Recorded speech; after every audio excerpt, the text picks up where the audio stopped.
यह ईसाइयों की मुशाबिहत है, ये गैर मुस्लिमों की मुशाबिहत है जो आज हम कर रहे हैं। मन तशब्बह बिक़ौमिन फहुवा मिन्हु। क़यामत के दिन ईसाइयों के साथ उठाए जाओगे, गैर मुस्लिमों के साथ उठाए जाओगे। बनाओ, ईमान तो निकल चुका है, बुनियाद से हमने रिश्ता खत्म कर दिया है। हम क्या जाने ईमान किस चीज का नाम है। वो औरतें ईमान क्या जाने जो अपने 5-6 साल के बच्चे की पैंट की चैन खोलकर नालियों में पेशाब कराती है खड़े होकर, बेटा यहां कर ले। वो क्या जाने ईमान से क्या ताल्लुक है। वो औरतें ईमान का ताल्लुक क्या जाने जो अपने बेटे का आज 5 साल का 6 साल का हो गया है, अपनी सहेलियों को बुलाकर घर में केक काटती और कहती हैप्पी बर्थडे टू यू। यह ईसाइयों की मुशाबिहत है। अपने बच्चों का जन्मदिन और बर्थडे मनाने वालों, कयामत के दिन ईसाइयों के साथ उठाए जाओगे, गैर मुस्लिमों के साथ उठाए जाओगे। मनाओ, कितने शौक से मनाते हो अपने औलाद का जन्मदिन, मनाओ। ईमान तो निकल चुका है, बुनियाद से हमने रिश्ता खत्म कर दिया है। हम क्या जाने ईमान किस चीज का नाम है। ये औरतें अपने बच्चों का जन्मदिन मनाती हैं, शर्म आनी चाहिए। 5 साल का हो गया, नहीं, तेरा बेटा 5 साल अपनी जिंदगी के कम कर चुका है, इसको सोच। 10 साल का हो गया, हाँ 10 साल का हो गया, लोग कह रहे अल्लाह इसकी उम्र लंबी करे। भाई लंबी कहां करे, वो तो 10 साल कम कर चुका है। तेरी दुआ करने, लंबी दुआ करने से लंबी थोड़ी हो जाएगी, वो तो अब 11 साल का। ये खौवे लोग हैं, ठूसने आते हैं और दुआ देते लंबी उम्र हो। माफ कीजिएगा, नाजायज काम करके वहां दुआ दे रहे हो, वहां दुआ भी कबूल नहीं होगी। गलत काम करके दुआ कर रहे हो। 400 आदमियों की बारात गई, डीजे बजे, लड़के ने सेहरा बांध लिया हाथी की सूंड की तरह लटकाया, मेहंदी लगा ली हाथ में। पोपूलाल पहुंच गए, बैठ गए स्टेज पर, वीडियो बन रही है और वीडियो बनने के बाद लड़की की वीडियो बन रही है, दुल्हन की, हेमा मालिनी की अम्मा की। आज वो इतनी सजी हुई है, लिपस्टिक, क्रीम, पाउडर सब क्या लग रही है जैसे वो हेमा मालिनी की अम्मा बन गई हो, लगी। उसकी भी वीडियो बन रही है।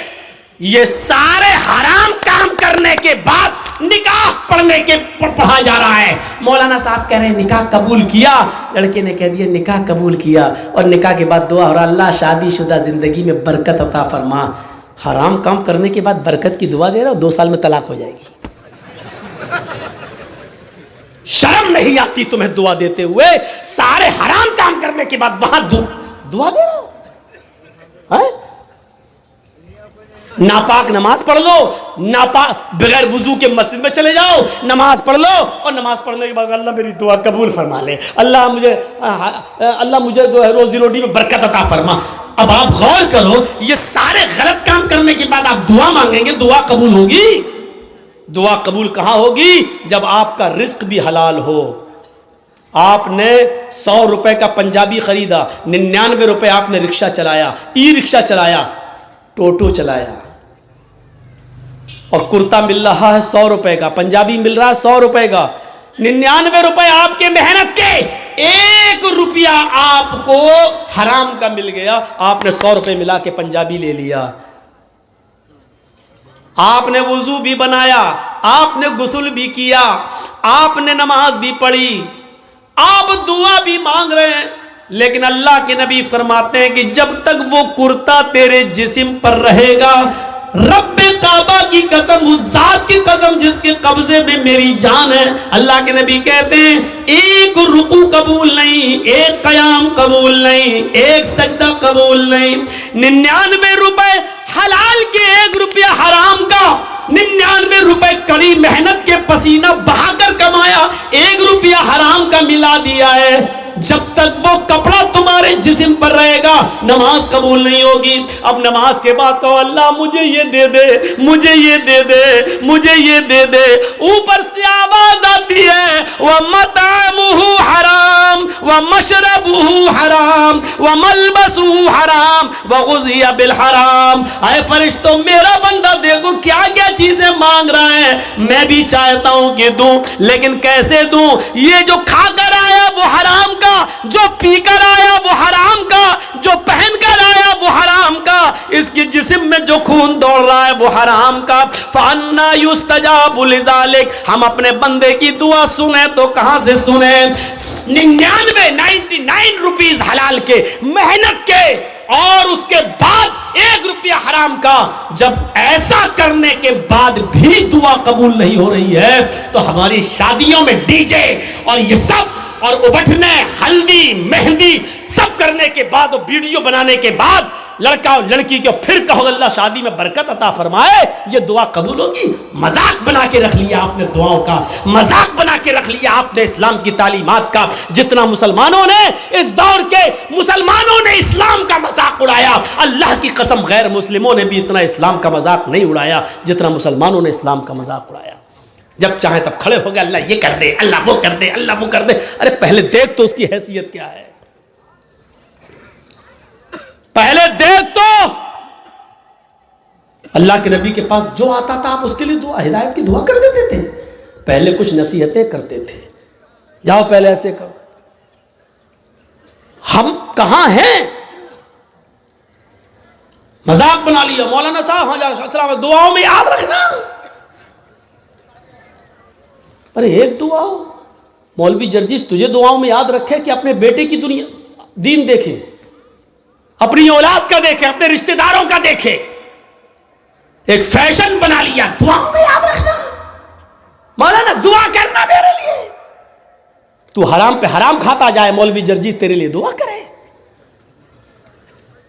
अरे तू खुद हलाल रोजी खाना शुरू कर। अल्लाह की कसम, अल्लाह खुद कहता है मेरे बंदे मुझ पर वैसा भरोसा कर जैसे करना चाहिए, हम तुझे वैसे रोजी देंगे जैसे चिड़ियां भूखे पेट घोंसलों से निकलती हैं और शाम को जब वापस आती है तो उनका पेट भरा हुआ होता है।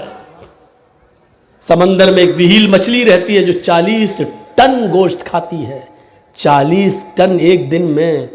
अल्लाह कहता हम अब उस मछली को भूखा नहीं सोने देते। 2 रोटी खाने वाले तू क्यों परेशान है? हम तुझे भूखा नहीं सुनाएंगे। तू क्यों इस 2 रोटी के लिए किसी का हक मार रहा है? तू क्यों इस 2 रोटी के लिए किसी के ऊपर जुल्म कर रहा है? तू क्यों इस 2 रोटी को कमाने के लिए नाजायज माल हासिल कर रहा है? क्यों ऐसा कर रहा है तू? मेरे बंदे, मैंने तुझे पैदा किया है इस दुनिया में तो मैं तेरा ख्याल रखूंगा।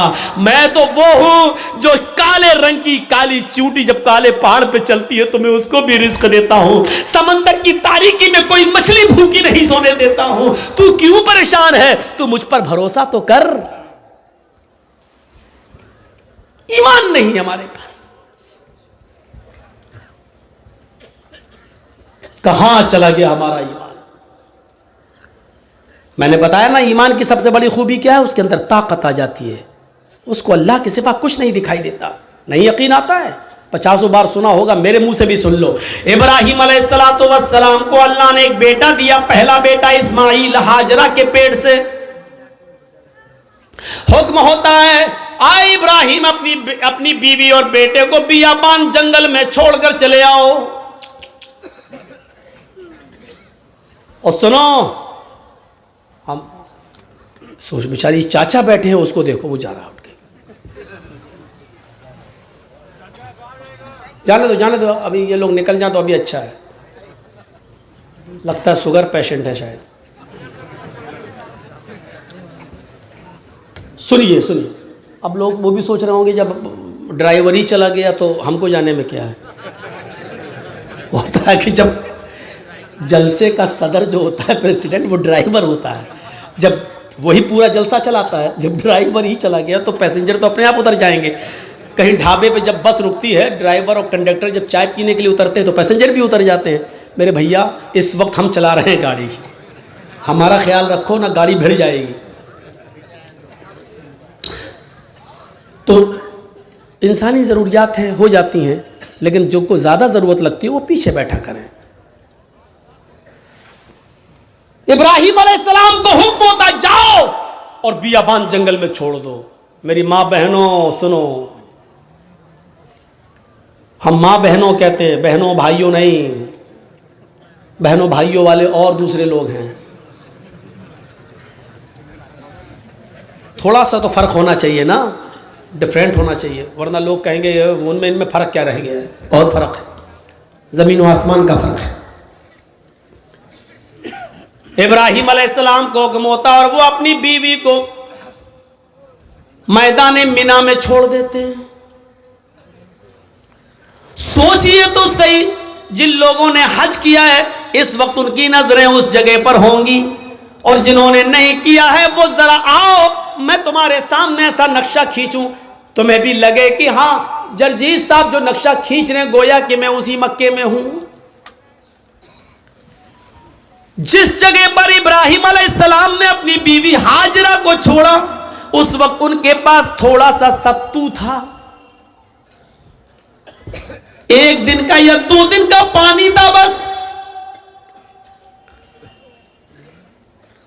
ऐसी जगह पे छोड़ा जहां बड़े बड़े दरख्त थे, पेड़ थे, ट्रीज थी बहुत ज्यादा, लेकिन उन दरख्तों पर कोई चिड़िया नहीं बैठी थी, कोई परिंदा नहीं बैठा था।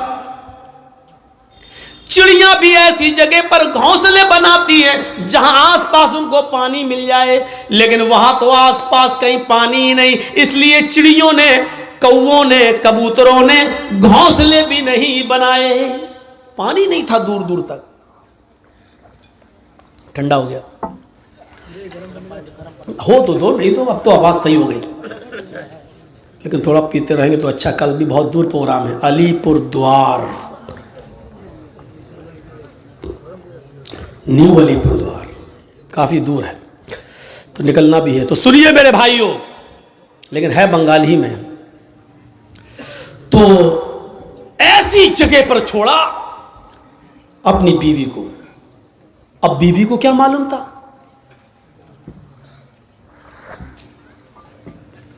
बीवी को नहीं मालूम था, वो तो सोच रही है यहां पर हस्बैंड के साथ, शौहर के साथ जा रहे हैं, और इब्राहिम अलैहिस्सलाम ने भी नहीं बताया कि हम तुम्हें छोड़ने जा रहे हैं, वापस आ जाएंगे। सर्जिकल स्ट्राइक इसको कहते हैं। ये कोई सर्जिकल स्ट्राइक है? रात की रात में जब चाह बंद कर दिया, नोट नहीं चलेगा 2000 का, ये तो पागलपन है। छोड़ दिया, दरख्त हैं लेकिन चिड़ियां नहीं हैं, साएं साएं बीत रही है जंगल में। और आज भी मौलाना जर्जीस को रात के अंधेरे में मालदा से, कलियाचक से मालदा जाने में डर लगेगा। रात में 2 बजे 3 बजे 4-5 लोगों चाहिए हमें पहुंचाने के लिए। लेकिन सोचो, आज लाइटें हैं तब, मोबाइल का जमाना है तब, वहां तो लाइटों का जमाना भी नहीं है। और इब्राहिम अलैहिस्सलाम अपने साथ तेल भी नहीं ले गए और टॉर्च तक नहीं है कि रास्ता दिखा सके। बियाबान जंगल में इस्माइल को और हाजरा को छोड़ दिया। अल्लाह की कसम 10 मिनट भी अपनी बीवी के पास नहीं बैठे, यहां छोड़ा, चादर बिछाई और बीवी से कहा यहां बैठो और बच्चे के पास रहो। जाने लगे। हाजरा ने देखा कि इब्राहिम जा रहे हैं, बच्चे को उसी जमीन के ऊपर पड़ा हुआ छोड़ दिया। हाजरा दौड़ती हुई जाती हैं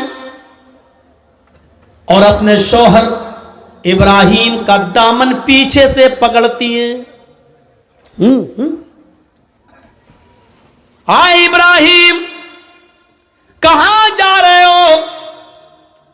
इब्राहिम अलैहिस्सलातु वस्सलाम ने हाथ पकड़कर झटक दिया। अपनी बीवी के सवाल का कोई जवाब नहीं दिया। आगे फिर बढ़ गए। बीवी ने फिर कहा मैं आप ही से कह रही हूं मेरे हस्बैंड, कहां जा रहे हो? कोई जवाब नहीं दिया। हमारी औरतें तो जवाब देने में बड़ी माहिर हैं। हर चीज का जवाब नहीं होता है, बहुत सी चीजों का जवाब खामोशी भी होता है। इब्राहिम अलैहिस्सलाम अपनी बीवी से के सवाल का जवाब नहीं दे रहे हैं। जानते हैं कि जवाब देंगे तो दूसरा सवाल उठेगा, उसका जवाब देंगे तो तीसरा उठेगा, वक्त की बर्बादी होगी। चले आगे। बीवी ने फिर कहा आए इब्राहिम, क्या मुझसे कोई गलती हो गई? एक बीवी क्या मैं उसको निभाने में नाकाम रही? क्या मैंने आपके साथ कोई गलत किया? क्या आप मुझसे परेशान हैं? मैंने आपको कभी किसी चीज का दुख दिया है? शायद इब्राहिम अलैहिस्सलातु वस्सलाम के पास हाजरा के अपनी बीवी के सवाल का जवाब भी नहीं था। वो आगे बढ़ते चले जा रहे हैं और अपनी बीवी के सवाल का कोई जवाब नहीं दे रहे हैं। जाहिर है इतने सवालों के बाद बीवी को गुस्सा आ ही जाएगा।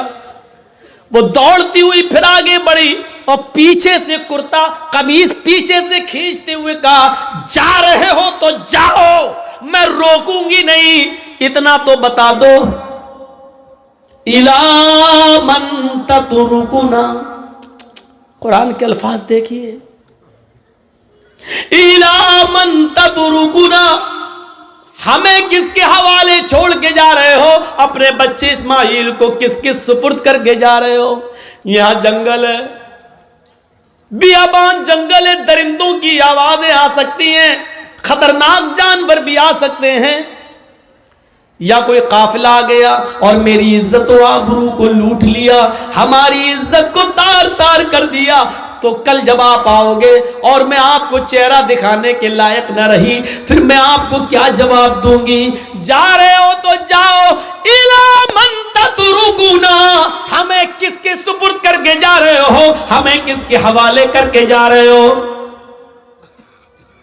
आए घरों की चौखटों पर भरोसा करने वालों, घरों में बनाई हुई ताक पर भरोसा करने वालों, अगरबत्तियां जलाकर बुजुर्गों की रूहों को अपने घरों में बुलाने वालों, जमीन की मिट्टी चूमने और चाटने वालों, तौहीद सीखो।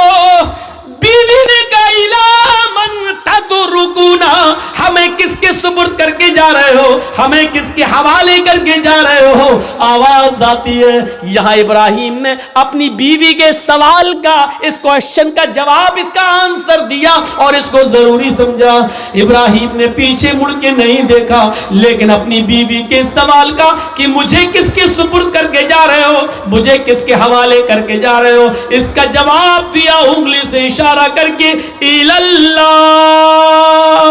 आए मेरी बीवी, मैंने तुझे और तेरे बच्चे को, अपने बच्चे को इस्माइल को अल्लाह के सुपुर्द कर दिया है, अल्लाह के हवाले कर दिया है, अल्लाह के हुक्म से मैंने यहां छोड़ दिया है। अब अल्लाह जहां हुक्म देगा मैं जा रहा हूं। कब आओगी पता नहीं, एक दिन भी लग सकता है, एक हफ्ता भी लग सकता है, एक महीना भी लग सकता है, एक साल भी लग सकता है, 10 सालें भी लग सकती है, यह भी हो सकता है कि ना सकूं। कोई जवाब नहीं, किसके सुपुर्द? इसका जवाब दिया अल्लाह के। बस अब हाजरा मुस्कुरा देती है, जानती थी ईमान क्या है। देखिए, जो खौफ था कि शेर ना खा जाए, जो खौफ था इस जंगल में कोई आकर मेरी इज्जत व आबरू न लूट ले, जब हाजरा ने सुना, मेरे शौहर ने कहा अल्लाह के, ईमान देखिए, दामन छोड़ देती हैं, ताकत आ जाती है ईमान की हाजरा के अंदर, और क्या कहती हैं, अब आप जाइए, अब आप जाइए। इब्राहिम ने पीछे मुड़ के नहीं देखा, चले चले जा रहे, पीछे मुड़ के देखेंगे बच्चा अंगूठा चूस रहा है, पैर हिला रहा है, कहीं बच्चे की मोहब्बत मेरे दिल में जोश ना मार जाए, कहीं हम फिर अपने बच्चे के पास लौट के ना आ जाए, कहीं अल्लाह के हुक्म की नाफरमानी ना हो जाए। पीछे मुड़ के नहीं देख रहे, ईमान कुर्बानियां मांगता है। तुम डीजे की कुर्बानी नहीं दे सकते हो। नाम है इकरामुद्दीन, नाम है तजम्मुल, नाम है तुफैल अहमद, नाम है मोहम्मद जर्जीस, नाम है मोहम्मद फला, मोहम्मद फला। पूछो कुर्बानी क्या दी है? कुछ नहीं, ली और है दूसरों की, दी तुझे। अब जाओ, छोड़ दिया। जब इब्राहिम 10 कदम आगे बढ़ गए, तब बीवी ने कहा आप मेरी फिक्र मत करना, इस बच्चे की फिक्र मत करना। आ इब्राहिम अपने काम में मन लगाना, अल्लाह तुम्हें जिस काम के लिए भेज रहा है उस काम को दिलो जान से करना, मेरी फिक्र मत करना, मेरी तरफ दिमाग मत लगाना, इस बच्चे के बारे में मत सोचना। आए मेरे हस्बैंड, आपने मुझे अल्लाह के सुपुर्द कर दिया है, मैं आपसे वादा करती हूं इज़न ला युज़ीउन अल्लाहु अबदा, अल्लाह अब हमको ज़ाये नहीं करेगा, अल्लाह अब हमको बर्बाद नहीं करेगा। क्या तवक्कुल था, क्या भरोसा था, क्या बिलीव था अल्लाह की ज़ात पर। अब आपको जहाँ जाना हो जाइए, अल्लाह अब हमको ज़ाये नहीं करेगा, अल्लाह हमको अब बर्बाद नहीं करेगा, अल्लाह हमको अब रुसवा नहीं होने देगा। अब आप अपना काम मन लगा के करना, अल्लाह का काम मन लगा के करना, उसमें कोताही मत होने देना। यहां हम संभाल लेंगे, हम देख लेंगे। एक बीवी ने अपने शौहर की ऐसे हिम्मत बनाई और उनके काम में ताउन किया और रुकावट नहीं बनी, दीन के लिए जाने दिया।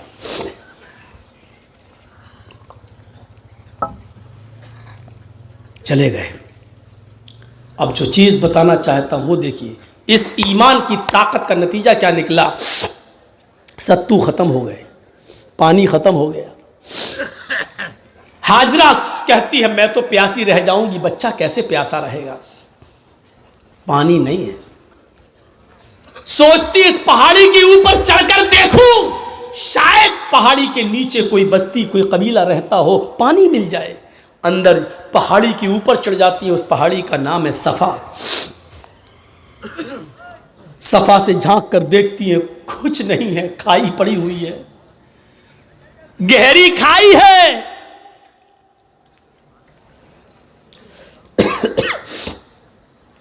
मरवा की तरफ जा रही है, पहाड़ी से उतरती है, चलती है, कहीं तेज चलती है, कहीं आहिस्ता चलती है, कहीं सीना तान कर ऐसे चलती है, कहीं फिर आहिस्ता चलती है। जहाँ जहाँ वो तेज़ दौड़ी थी, सऊदी गवर्नमेंट ने वहाँ ग्रीन लाइट लगा दी है, हरी बत्ती, यहाँ से तुम्हें तेज़ दौड़ना है और जहाँ ख़त्म होती है वहाँ आहिस्ता होना है, फिर जहाँ ग्रीन है वहाँ फिर तेज़ दौड़ना है। लेकिन मर्दों के लिए, औरतों के लिए अपनी नॉर्मल चाल। हाजरा कहीं तेज़ दौड़ी, कहीं आहिस्ता, मरवा पे पहुँच गई, वहाँ झांक कर देखा, खाई पड़ी है, कुछ नहीं।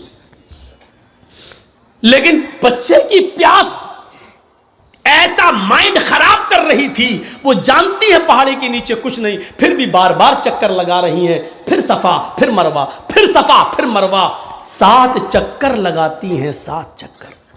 फिर आ गई अपने बेटे के पास और कहती हैं अल्लाह मैं नहीं जानती, जो कर सकती थी वो कर लिया, मेरे शौहर ने, इब्राहिम ने मुझे और इस बच्चे को तेरे सुपुर्द किया है।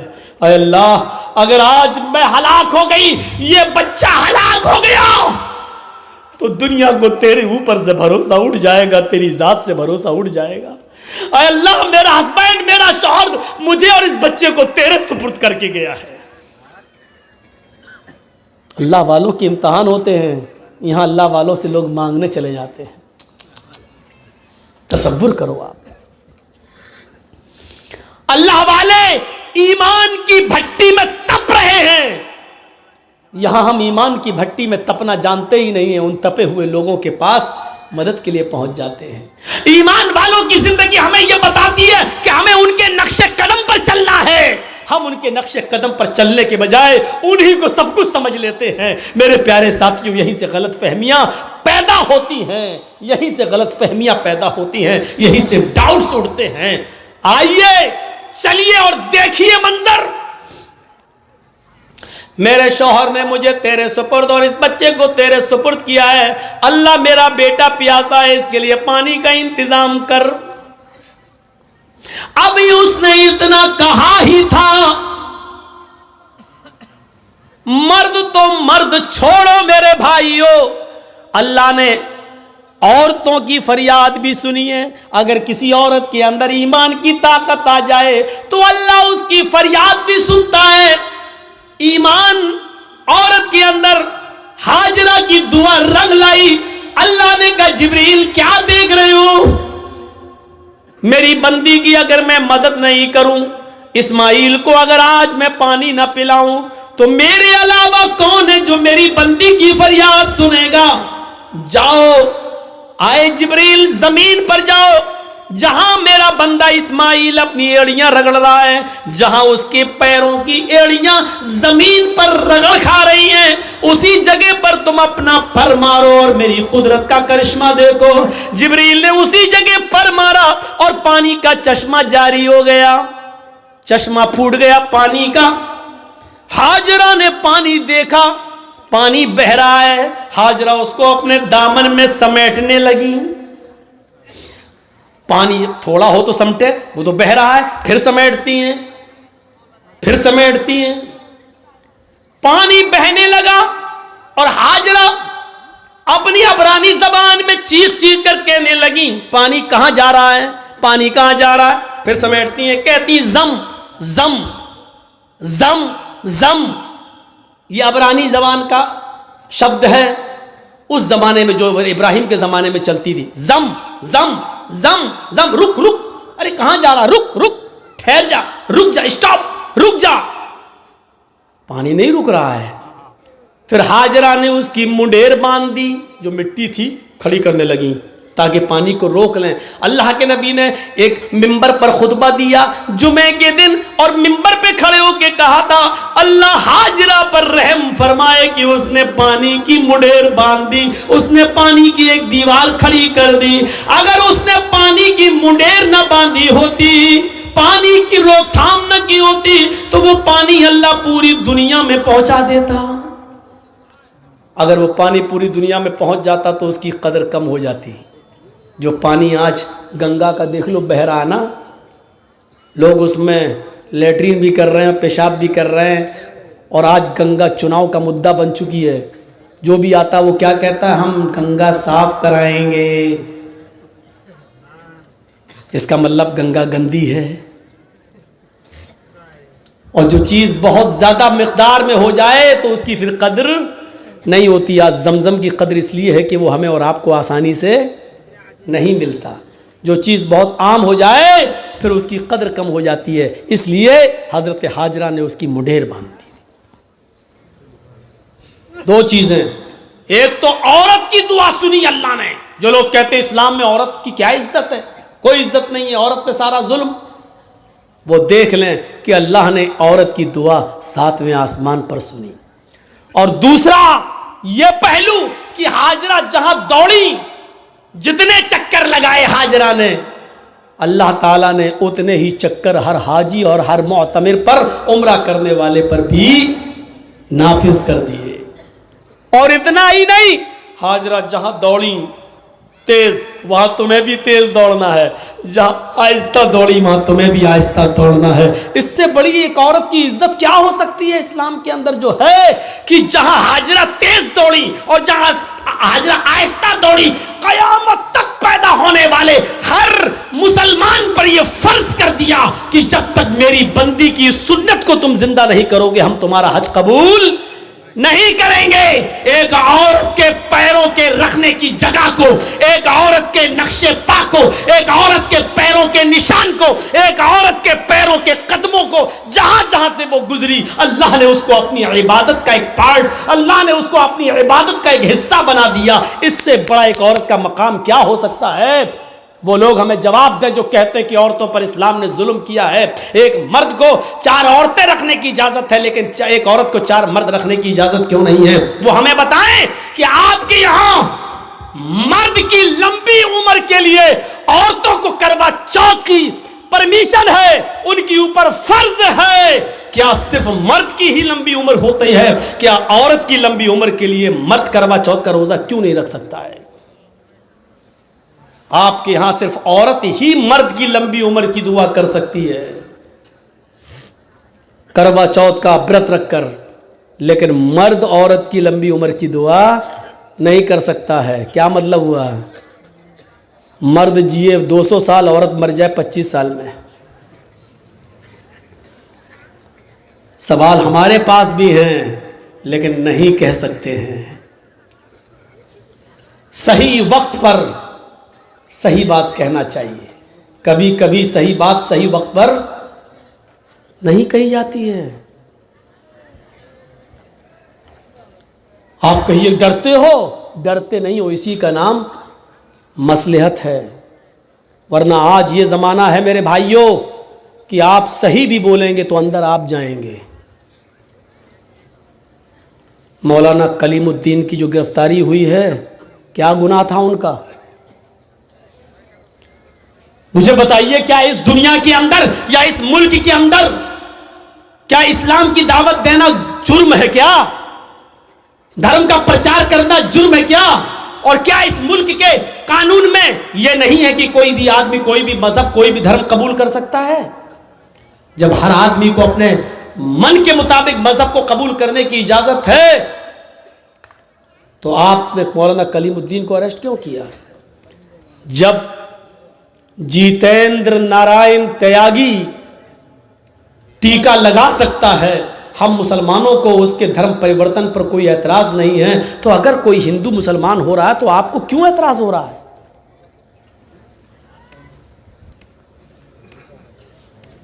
नहीं होना चाहिए। लेकिन मामला यह है कि वो जो भी बोलेगा उसका कुछ नहीं होगा। हम एक शब्द भी बोलेंगे तो हम आह भी करते हैं तो हो जाते हैं बदनाम, और तुम कत्ल भी करते हो तो चर्चा नहीं होता। कहते हैं कि एक घाट पर शेर और बकरी दोनों पानी पी रहे थे। शेर की तरफ से बहता हुआ पानी बकरी की तरफ आ रहा था, बकरी भी पानी पी रही थी। तो शेर ने बकरी से पूछा, तूने मेरा पानी झूठा क्यों किया? देख रहे हैं सवाल? पानी शेर की तरफ से बहता हुआ आ रहा है, तो पानी जहां शेर मुंह लगा रहा है वहां से बहता हुआ पानी आएगा तो बकरी पिएगी। तो झूठा शेर कर रहा है कि बकरी कर रही है? शेर कर रहा है। इस शेर को अगर आप समझ जाएं तो मेरी पूरी तकरीर समझ जाएंगे। माजरत के साथ मैं नाम नहीं लूंगा। पानी झूठा कौन कर रहा है? और पानी झूठा करने से मेरी मुराद है माहौल खराब कौन कर रहा है? शेर की तरफ से झूठा पानी आ रहा और उल्टा शेर ही कह रहा है मेरा पानी झूठा क्यों किया तूने? बकरी बोली, राजा हमारी क्या मजाल कि मैं आपका पानी झूठा करूं? पानी तो आपकी तरफ से बहता हुआ आ रहा था, मैं तो आपका झूठा पानी पी रही हूं। बकरी ने जवाब सही दिया। शेर ने कहा, अच्छा मुंह भी चलाती है मुझसे, जबान भी लड़ा रही है मुझसे। आया और मारा एक पंजा, वो गई खोपड़ी बकरी की और चीर के फाड़ के खा गया उसको। बिल्कुल यही हाल है इस वक्त इस शेर का और हम बकरियों का। मेरे भाइयों, शेर और बकरी को समझने की कोशिश करो, बहुत कुछ समझ जाओगे। और इसलिए मैं एक और मिसाल दूंगा आपको, बहुत ही होशियारी से और मसलहत से काम करने की जरूरत है। इस वक्त नारे लगाए जाएंगे, हमें भड़काया जाएगा, मुश्तइल किया जाएगा। जैसे दिल्ली में नारे लगे थे, देश के गद्दारों को गोली मारो। आगे का जुमला आपको, ये नारे लगाने वालों का कुछ नहीं होगा, क्योंकि ये नारे लगते ही हैं उस पावर के नशे में जो उनको मालूम है। फिर नारे लगाए जाएंगे। और हम आपके यहां ये तकरीर इसलिए कर रहे हैं क्योंकि इशारों में ये बात मेरी दूसरी जगह पहुंच जाएगी जहां माहौल है। मुश्तइल किया जाएगा और फिर हमारे ही लोगों में से किसी को उस नारों का जवाब देने के लिए पैदा किया जाएगा, ताकि एक तरफ ये रहे और दूसरी तरफ वो रहे, और इसका पूरा फायदा बहुसंख्यक लोगों को, ज्यादा तादाद में रहने वालों को मिल जाए। ये पूरी प्लानिंग हो चुकी है, पूरा गेम फिट है। इस वक्त अक्लमंद इंसान वो है जो खामोशी के साथ चुपके से निकल जाए और भड़काऊ और जहरीले नारों का जवाब वैसे न दे। वो हमारे मोहल्ले में आएंगे, कहेंगे जय श्री राम। अक्लमंदी यह है कि मुस्कुरा कर हम निकल जाएं और उसके जवाब में यह ना कहें अल्लाहू अकबर। वो यही तो चाह रहे हैं कि हम ये कहें और हमारा जवाब इन जुमलों के जरिए दिया जाए। हर वक्त जवाब देना जरूरी नहीं होता। भी मैंने बताया इब्राहिम अलैहिस्सलाम ने हर वक्त अपनी बीवी तक का जवाब नहीं दिया। एक बात और याद रखना, इस वक्त मुसलमानों तुम्हें यह पॉलिसी अपनाना पड़ेगी, तुम्हें हाथी बनना पड़ेगा और इन नारे लगाने वालों को कुत्ता समझना पड़ेगा। और ये सोच कर गुजर जाओ कि हाथी खामोशी के साथ चलता रहता है और कुत्ते भौंकते रहते हैं। हाथी जा रहा है, कुत्ते भौंक रहे हैं, हाथी पलट के भी नहीं देखता, क्योंकि उसकी नजर अपनी मंजिल पर होती है। वो जानता है कि अगर पलट कर मैं देखूंगा तो कुत्ते तो भाग ही जाएंगे, लेकिन हमें अपनी मंजिल पर पहुंचने में देर हो जाएगी। हमें अपनी मंजिल पर पहुंचने में देर हो जाएगी। 1000 कुत्ते भी मिलकर एक हाथी का रास्ता रोक नहीं पाते। आपको यह सोचना पड़ेगा कि हाथी की तरह खामोशी के साथ अपनी मंजिल पर निशाना लगाए रहो कि हमें अपने लक्ष्य को पाना है, अपनी मंजिल को पाना है। खामोशी के साथ चलते रहो। कुत्ते भौंक रहे हैं, उनका जवाब देने की कोशिश मत करो। अब इस हाथी को अगर आप समझ जाएं और इस कुत्ते को अगर आप समझ जाएं तो मौलवी जर्जीस कामयाब हो गया 30 तारीख के इस प्रोग्राम में। अपने आप को हाथी बनाओ, भौंकने वाले कुत्तों का जवाब न दो। बहुत आपने दिल्ली का हादसा देख लिया, आपने और भी दंगे देख लिए। नुकसान किसका हुआ, प्रशासन किसका साथ देता है, यह सब आपकी नजरों के सामने है। आप जरा भी गुस्सा हुए, जान भी हमारी जाएगी और फायदा भी उनको, यानी हमारे मरने के बाद भी हमें फायदा नहीं मिलेगा, फायदा भी उन्हीं को होगा। इसलिए इबरत हासिल करो, सीख लो अपने अंजाम को और मुजाहिरा अच्छा कर लो। आपको एक वाकया सुना दूं।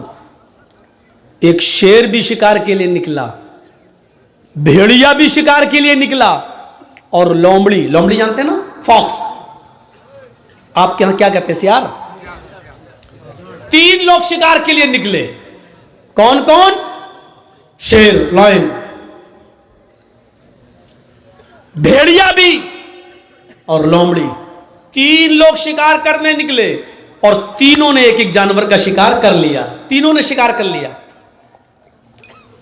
शेर ने हिरन मारा, भेड़िए ने बकरी को मारा और लोमड़ी ने खरगोश को मारा।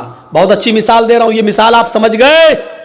अल्लाह की कसम, जर्जीस कामयाब। शेर ने हिरन मारा, भेड़िए ने बकरी मारा और लोमड़ी ने खरगोश, रैबिट। तीनों जानवर मरे पड़े हैं, इधर हिरन, इधर बकरी, इधर रैबिट। शेर ने भेड़िए से कहा, किसको क्या खाना है तुम फैसला कर दो। शेर ने भेड़िए से कहा, किसको क्या खाना है तुम फैसला करो, सही फैसला करना। भेड़िए ने कहा, बहुत आसान। हां बताओ कैसे। भेड़िए ने कहा, अरे राजा, किंग, हिरन आप खा लीजिए, बकरी मैं ले लेता हूं और रैबिट जो खरगोश है वो लोमड़ी को दे दीजिए। 3 जानवर और 3 ही खाने वाले। आप बड़े हैं, हिरन ले लीजिए, हम बकरी ले लेते हैं, लोमड़ी को खरगोश, रैबिट दे देते हैं। शेर ने कहा, इतना बुरा फैसला, इधर आओ। मारा एक पंजा, भेड़िए की गर्दन गायब, मर गया वो। भेड़िए साहब मर गए। उसने कहा, कमबख्त फैसला करना नहीं जानता, इतना बुरा फैसला किया। लोमड़ी से कहा, तुम फैसला करो। लोमड़ी से कहा कि तुम फैसला करो। लोमड़ी कहती, बहुत आसान। कहा क्या? कहा साहब, हिरन आप सुबह नाश्ते में खा लीजिए और बकरी आप शाम को खा लीजिए। अब बचा खरगोश, तो मुंह का जायका बदलने के लिए उसको दोपहर में खा लीजिएगा। तीनों जानवर आपके।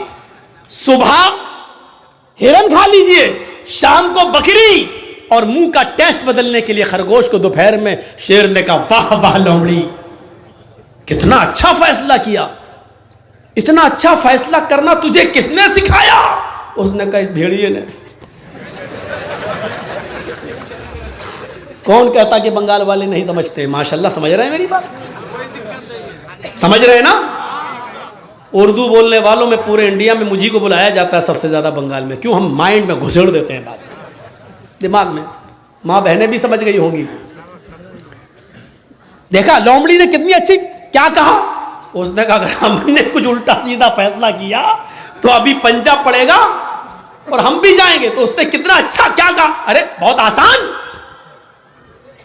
हिरन आप दिन में खा लीजिए सुबह, बकरी शाम को खा लीजिए, और दोपहर में मुंह का टेस्ट बदलने के लिए खरगोश दोपहर में खा लीजिए। शेर भी खुश हो गया, वाह वाह कितना अच्छा फैसला।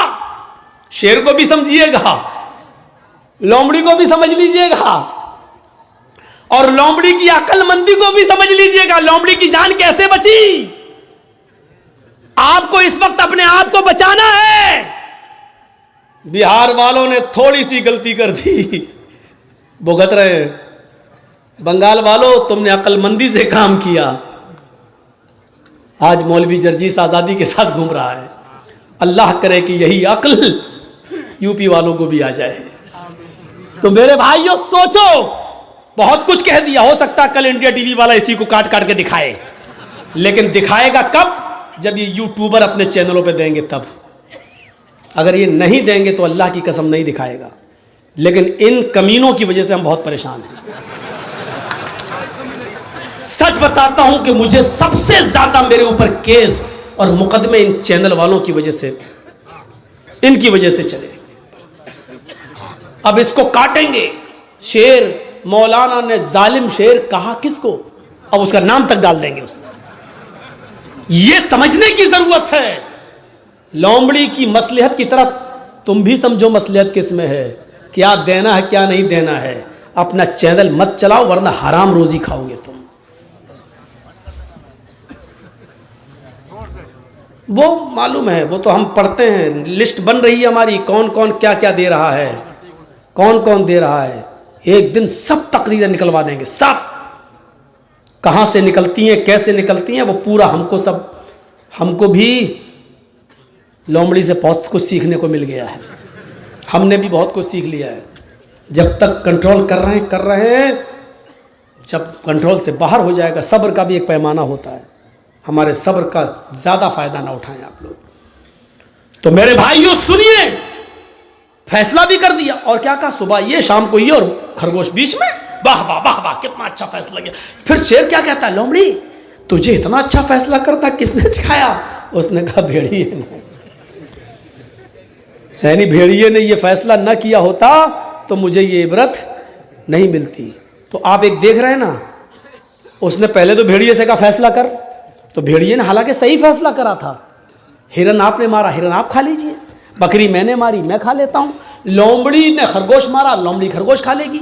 लेकिन सही फैसला भी बादशाह को कबूल नहीं हुआ, हजम नहीं हुआ। मारा पंजा, कितना खराब फैसला। तो आप चाहे कितने अच्छे रहिए, चाहे कितना देशभक्त बने रहिए, इस भारत के लिए अपनी जान की कुर्बानी दे दीजिए। अगर सरहद पर कोई मुसलमान मारा जाएगा तो यही कहा जाएगा कि देखो देश का गद्दार तो नहीं था। बादशाह यही कहेगा हमें देखना पड़ेगा क्या है, वरना इस दौर के अंदर नचनियों को और कमर मटकाने वालियों को पद्मश्री अवार्ड मिल जाता है। जिन्होंने इतिहास की ई न पढ़ी हो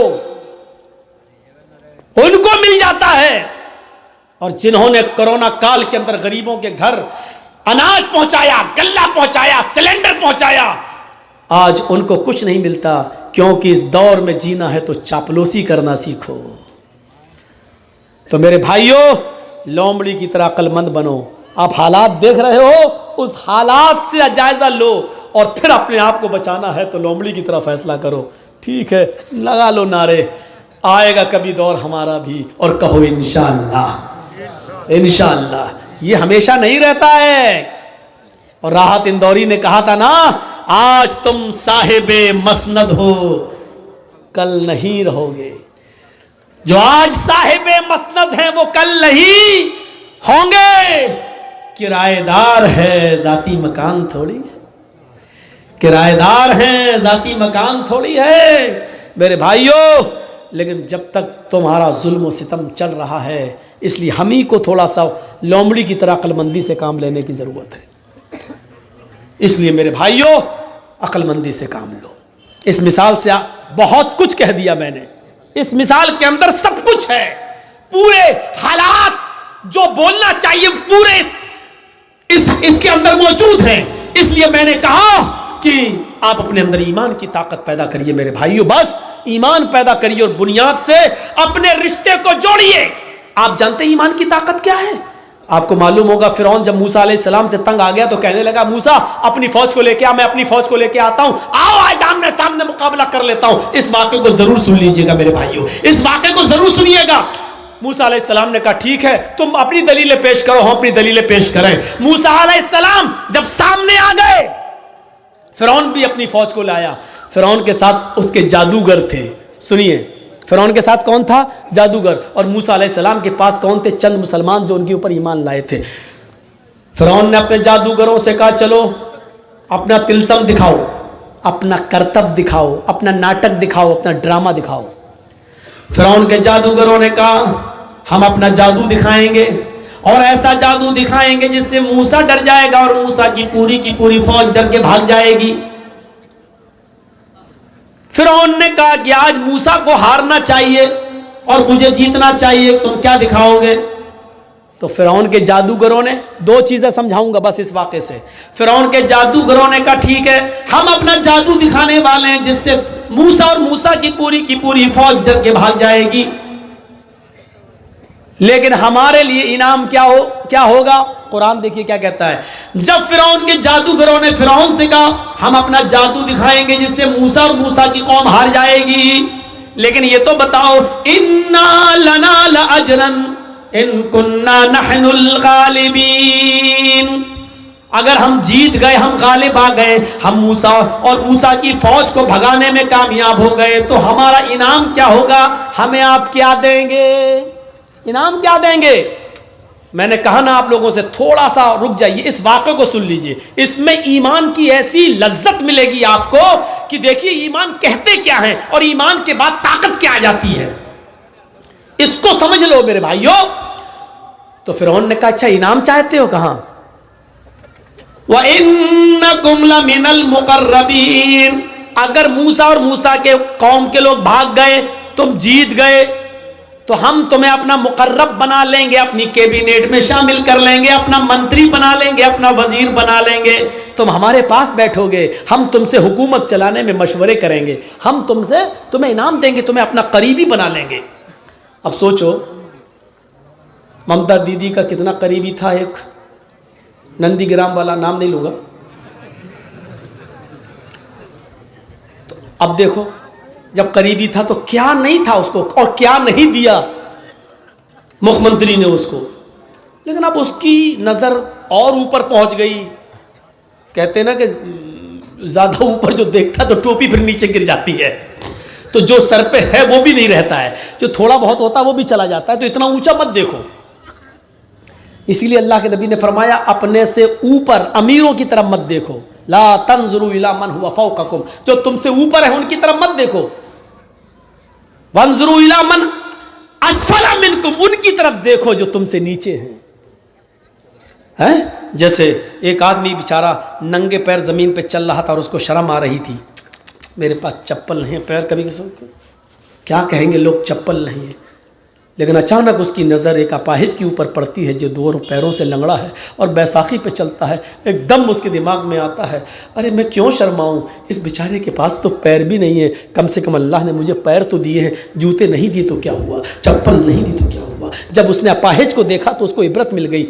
इसलिए कहा अल्लाह ताला, अल्लाह के नबी ने, जो तुमसे नीचे उनकी तरफ देखो, जो ऊपर है उनकी तरफ न देखो, क्योंकि जब ऊपर है उनकी तरफ देखोगे तो उनसे भी ऊपर ये सोचोगे मैं इनसे भी आगे बढ़ जाऊं। नहीं, अपने से नीचे देखोगे तो तुम्हें अंजाम पता चलेगा कि दुनिया में ऐसे लोग भी मौजूद हैं।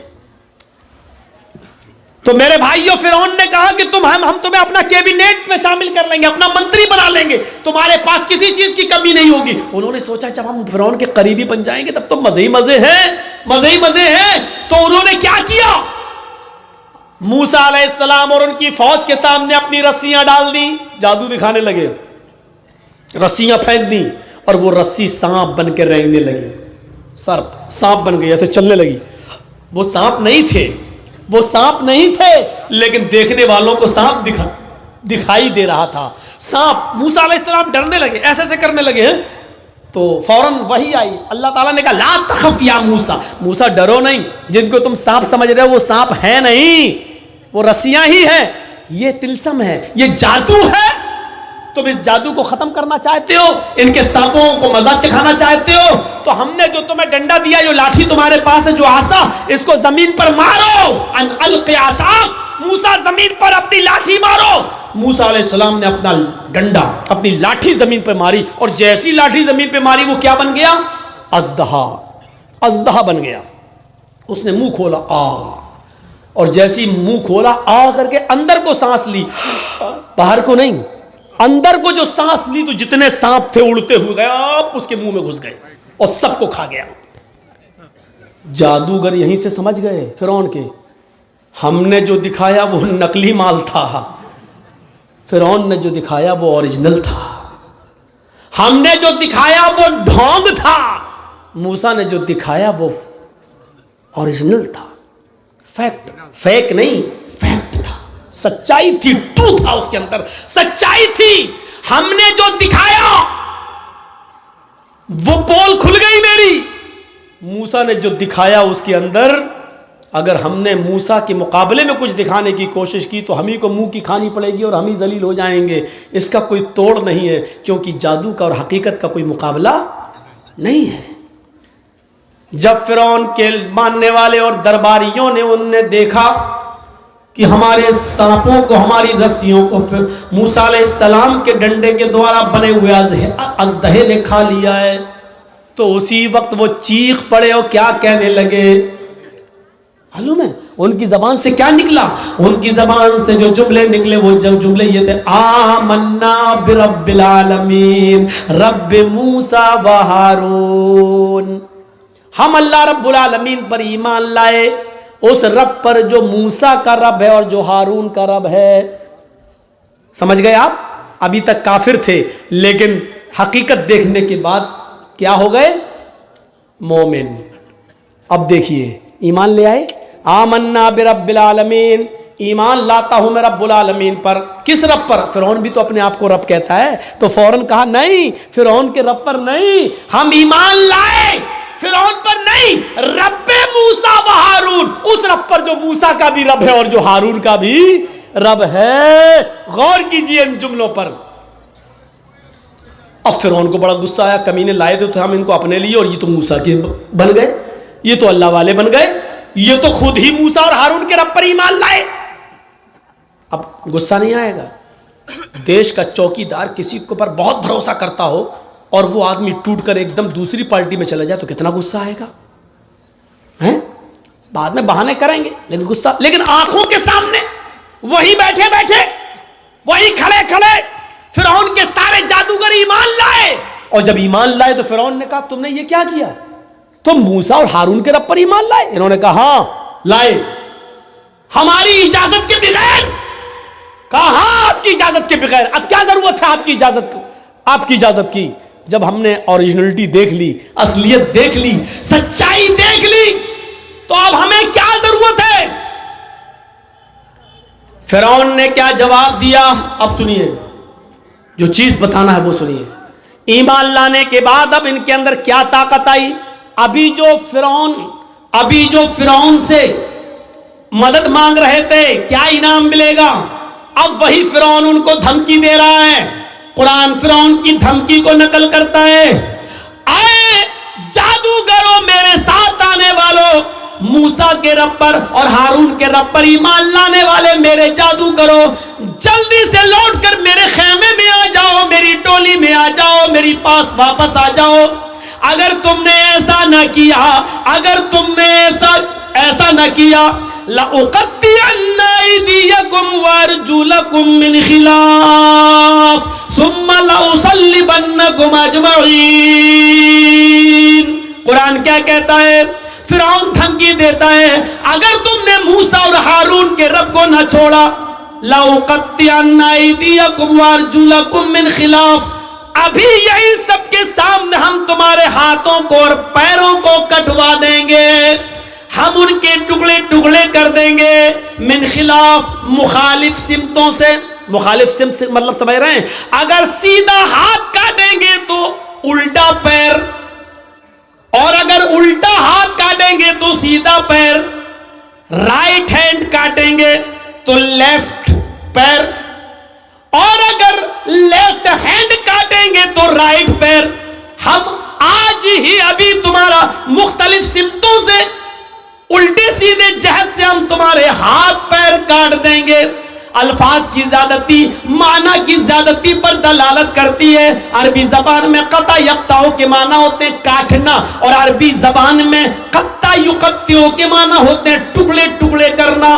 फिरौन ने कहा, हम तुम्हारा हाथ पैर काटेंगे नहीं, लउक़त्तिअन्ना अयदियकुम वअरजुलकुम, हाथों के टुकड़े टुकड़े कर देंगे, पैरों के टुकड़े टुकड़े कर देंगे, यानी कीमा कीमा कर देंगे। हमारे यूपी में मिलता है कीमा, गोश्त के टुकड़े टुकड़े करके मार मार के महीन बारीक कर दिया जाता है। तो हम तुम्हारा कीमा कीमा कर देंगे, तुम्हारे हाथ को यानी उंगली काटेंगे, पोर काटेंगे, नाखून काटेंगे, कोहनी काटेंगे, कलाई काटेंगे, फिर हम तुम्हारा बाजू काटेंगे, टुकड़े टुकड़े कर देंगे, पैरों की एक उंगली काटेंगे, फिर दूसरी, फिर तीसरी, फिर चौथी, फिर पांचवी, फिर गट्टा काटेंगे, पिटली काटेंगे, घुटना काटेंगे, रान काटेंगे। हम तुम्हारे हाथ और पैरों को मुख्तलिफ सिमतों से काट डालेंगे, और टुकड़े टुकड़े करने के बाद जब तुम्हारा ऊपर का जिस्म बचेगा, लउसल्लिबन्नकुम अजमईन, तो उसको हम सूली पे लटका देंगे, उसको हम फांसी के फंदे पे लटका देंगे। कितनी बड़ी धमकी थी, कितनी बड़ी धमकी। लेकिन चूंकि अभी ईमान लाए, तो ईमान लाने के बाद जो ताकत इनके अंदर आ गई, तो अब डर पैदा नहीं हो रहा है, अब डर पैदा नहीं हो रहा। जो अभी ये कह रहे थे उसी मीटिंग में, उसी जगह पर, हमें इनाम क्या दोगे, हमें दौलत क्या मिलेगी, सोना कितना, चांदी कितनी, इन्ना लना लाजरन, हमें क्या इनाम दोगे। जो अभी तक सोना चांदी मांग रहे थे, जो अभी तक दौलत मांग रहे थे, लेकिन ईमान लाने के बाद दौलत को ठुकरा रहे हैं, और क्या कह रहे हैं? फिरौन ने कहा हाथ पैर कटवा देंगे। तो क्या कहा इन लोगों ने? अल्लाह की तरफ से वाज़ेह निशानी आ जाने के बाद लाठी का दहा बन गया, और उसने सब मेरे सांपों को निगल लिया। इतनी बड़ी निशानी देखने के बाद भी अब हम फिर जाएं, ऐसा नहीं हो सकता है। अब हम मूसा और हारून के रब को छोड़ दें फिरौन, ऐसा नहीं हो सकता है। फ़क़ज़ी मा अंत क़ाज़िन, आए फिरौन तुझे जो करना है कर। ईमान की ताकत देखिए, ईमान की ताकत देखिए। फ़क़ज़ी मा अंत क़ाज़िन, आए फिरौन तुझे जो करना है कर ले, जो करना कर। हाथ काट, पैर काट, उंगली काट, घुटना काट, कलाई काट, कोहनी काट, जो करना कर, सूली दे, फांसी पे लटका, जो करना कर। फ़क़ज़ी मा अंत क़ाज़िन, तुझे जो करना कर। इन्नमा तक़ज़ी हाज़िहिल हयातद दुनिया, आए फिरौन तू सिर्फ मुझे इस दुनिया में सजा दे सकता है, इस दुनिया में मौत के घाट उतार सकता है, लेकिन आखिरत में तू मेरा मालिक नहीं है, आखिरत में तू मुझे सजा नहीं दे सकता है। इस पूरे वाक़े को बताने का मकसद सिर्फ ये है कि आपको ये बता दिया जाए कि ईमान लाने के बाद फिर न फिरौन और फिरौन के लश्कर की ताकत भी कुछ नहीं रखती है। आदमी ईमान की ताकत जब उसके अंदर आ जाती है, तो फिर वो ये समझता है कि अल्लाह हमारे साथ है, सारी दुनिया हमारे खिलाफ हो या ना हो, ये ईमान की ताकत है। क्या हमारे और आपके पास ऐसा ईमान है? हम क्यों अपने आप को मोमिन समझ रहे हैं? कौन इतने वाकयात जो हमने और आपको सुनाए हैं, कौन सा वाकया? वो हजरत खौला थी, वो एक औरत थी, सुने ये हमारी माँ बहनें, शादी के बाद 2-4 साल बच्चा नहीं हुआ, घबरा जाती हैं, मौलाना साहब देगा, मौलाना साहब बच्चा देंगे नहीं, ताबीज दे दो,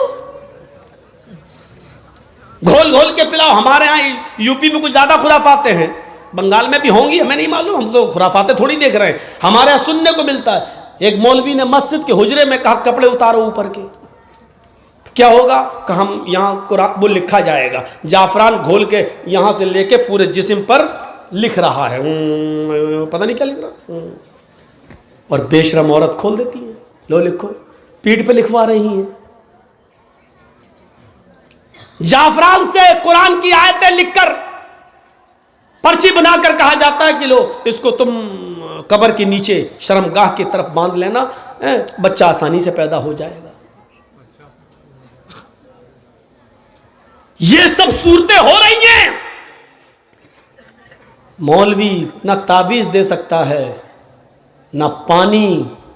मेरे भाइयों, अगर शरीयत की रोशनी से देखा जाए, शरई नुक्ते नजर से देखा जाए, तो अल्लाह की कसम पानी पढ़ कर दम करना, तेल वगैरह पे पढ़कर दम करना, इनका भी सबूत मिलता नहीं है। बहुत मौजरत के साथ मैं ये बात कह रहा हूँ आपको, सही हदीस की रोशनी में अगर आप तलाश करना चाहें, इख्तिलाफ है, बहुत से उलमा ने कहा नहीं पानी पढ़ के दिया जा सकता है, लेकिन सही बात यह है कि पानी पढ़कर दम करना भी जायज़ नहीं है।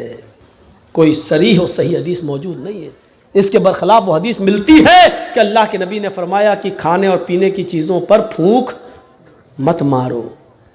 आपने देखा है जब आप खाना खाने बैठते हैं तो क्या पढ़ते हैं? बिस्मिल्लाह, और खाना शुरू कर देते हैं।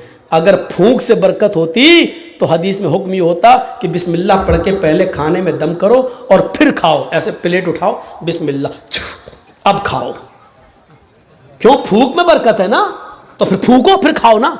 लेकिन नहीं, आपने कहा बिस्मिल्लाह और खाना शुरू करिए। आप खाने के लिए बिस्मिल्लाह नहीं कर रहे हैं, बल्कि शुरू जो कर रहे हैं उस काम के लिए आप बिस्मिल्लाह कह रहे हैं, क्योंकि आप जो भी काम शुरू करेंगे तो अल्लाह के नाम से, खाना नहीं, जो भी आप काम कर रहे हैं अल्लाह के नाम से शुरू कीजिए। ये है, लिखना शुरू कर रहे हैं बिस्मिल्लाह, अब आप लिखिए।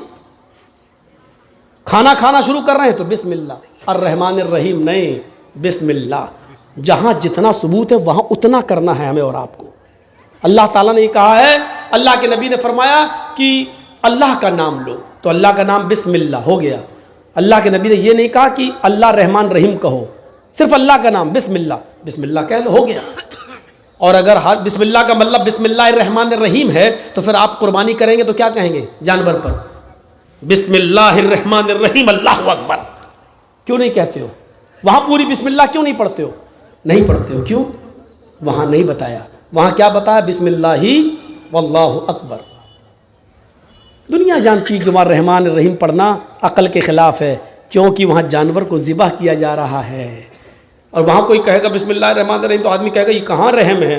एक तरफ जानवर काट रहे हैं, दूसरी तरफ रहमान रहीम, बड़ा रहम करने वाला इंतहा रहमान है। तो मेरे भाइयों, इसलिए जितना हदीसों से साबित है उतना करो। ईमान का तकाजा यही है मेरे भाइयों। क्या कहा? फक्जी हजरत खौला को देखो, वो खौला बिनते सालबा, उनके पति ने उनसे एक बार गुस्से में कह दिया, अंते अलैया कज़ारे उम्मी, तू मुझ पर मेरी माँ की तरह हराम, जा आज के बाद हाथ नहीं लगाएंगे तुझे। क्या समझती है तू अपने आप को? हम लोगों में भी ऐसा हो जाता ना कभी कभी, बीवी बहुत नखले दिखाए, अम्मा बन रही मेरी, कभी गुस्सा हो गई, भग, जैसे मेरी माँ मुझ पर हराम तू भी हम हराम, भग, नहीं छुएंगे तुझे आज के बाद। ये जुमले बहुत खतरनाक हैं, हम बोल देते हैं बड़ी आसानी से, लेकिन बहुत खतरनाक है। खौला बिनते सालबा के शौहर ने औस इब्ने सामित ने जब ये जुमले कह दिए कि अंते अलैया कज़ारे उम्मी, तू मुझ पर मेरी माँ की पीठ की तरह हराम हो चुकी है, बाद में बड़े पछताए तो खौला बिनते सालबा को अल्लाह के नबी के पास भेजा। ईमान देखिए, खौला बिनते सालबा अल्लाह के नबी के पास जाती है और कहती है अल्लाह के रसूल मेरे लिए रास्ता निकालो। अल्लाह के नबी ने कहा नहीं जाओ, अब तुम उनके ऊपर हराम हो चुकी हो। हैं? हराम कैसे? कहा जाओ, अब तुम उनसे नहीं मिल सकती हो। जैसे माँ की खिदमत की जाती है वो तुम्हारी वैसे खिदमत करेंगे। वो बहस करने लगी, जिद करने लगी। अल्लाह के नबी ने कहा उठो, तुम्हारे लिए मेरे पास कोई रास्ता नहीं है। उसको घर से वापस कर दिया। खौला बिनते सालबा नबी के घर से बाहर निकली, ना उम्मीद, निराश, मायूस, लेकिन दरवाजे से निकलती है। अल्लाह के रसूल के दरवाजे से लगा हुआ दरवाजा मस्जिद नबवी का है, मस्जिद नबवी का है। उसने मस्जिद नबवी की चौखट को देखा, चौखट को देखते ही चीख पड़ी, मोहम्मद तेरी चौखट बंद हो गई तो क्या हुआ, रब की चौखट तो खुली है। गौर करो ईमान की ताकत क्या है। ईमान किसे कहते हैं? वो नाउम्मीद नहीं हुई। आए मोहम्मद सल्लल्लाहु अलैहि वसल्लम, तेरे घर की चौखट बंद हो गई तो क्या हुआ, रब की चौखट तो खुली है।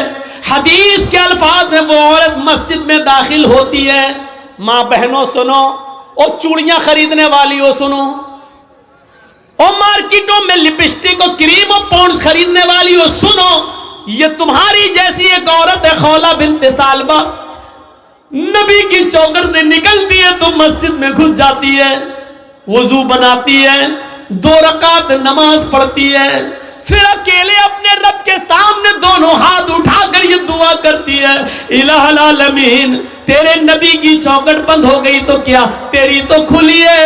अल्लाह मेरे और मेरे शौहर के दरमियान कोई रास्ता निकाल, अल्लाह मेरे और मेरे पति के लिए कोई रास्ता बना दे। अल्लाह ने कहा जिब्रील क्या देख रहे हो, अगर मैंने अपनी बंदी के लिए रास्ता न निकाला तो कौन निकालेगा। जाओ और मेरे हबीब से, मेरे नबी के पास कुरान की आयतें लेकर और बता दो कि अल्लाह ने उस औरत के लिए और दुनिया के अंदर कयामत तक की तमाम औरतों के लिए रास्ता निकाल दिया है।